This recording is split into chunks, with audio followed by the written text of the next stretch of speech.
किस्मत अपना रूप दिखाती है तो रूह कांप जाती है, और ऐसा ही कुछ हुआ था फ्लाइट 571 के साथ। ये प्लेन एक बर्फीली पहाड़ी पर क्रैश हुआ, जमीन से हजारों फीट ऊपर। और इस क्रैश में जो पैसेंजर्स बचे रह गए, उनके पास खुद को बचाने के लिए सिर्फ एक ही चारा था, अपने ही फैमिली मेंबर्स और यार दोस्तों का मांस खाना। फ्लाइट 571 की कहानी, चाहे इसे आप दुनिया का सबसे बड़ा चमत्कार कहो या मानव इतिहास की सबसे बड़ी क्रूरता, लेकिन इस कहानी को सुनकर आपकी रूह कांप जाएगी।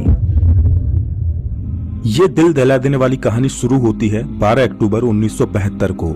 साउथ अमेरिका के यूरुग्वाई देश से एक चार्टर्ड प्लेन उड़ान भरता है, जिसको चिली देश की राजधानी सैंटियागो में पहुंचना है। इस प्लेन में बैठे हैं रग्बी प्लेयर्स, और उनका मैच देखने जा रहे हैं उनके फैमिली मेंबर्स, उनके रिलेटिव्स और उनके यार दोस्त। इस प्लेन में टोटल 45 पैसेंजर्स हैं, जिनमें 9 क्रू मेंबर्स हैं। ये फ्लाइट 3 घंटों में अपनी डेस्टिनेशन पर पहुंच जाएगी, लेकिन रास्ते में इसको एंडीज की पर्वतमालाओं को पार करना होगा।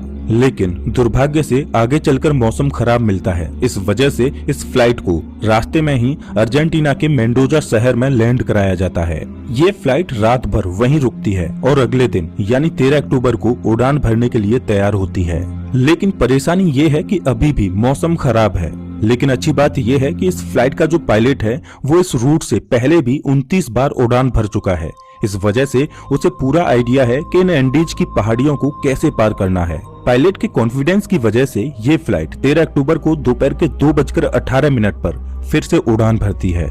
यहाँ से सैंटियागो पहुँचने में सिर्फ 1 घंटे का रास्ता बचा है, और पायलट को पूरा भरोसा है कि 1 घंटे के बाद वो सही सलामत सैंटियागो में पहुँच जाएंगे। ये प्लेन करीब 18,000 फीट के एल्टीट्यूड पर उड़ रहा था और धीरे धीरे एंडीज की पहाड़ियों को पार करता जा रहा था। लेकिन आगे चलकर मौसम और खराब होता गया, जिस वजह से विजिबिलिटी और कम हो गई और पायलट को आगे कुछ भी दिखाई नहीं दे रहा था। अगर मौसम साफ होता तो पायलट आसपास की पहाड़ियों को देखकर आइडिया लगा लेता कि प्लेन कहाँ है, लेकिन इस समय तो पायलट केवल प्लेन के इंस्ट्रूमेंट्स पर ही निर्भर है।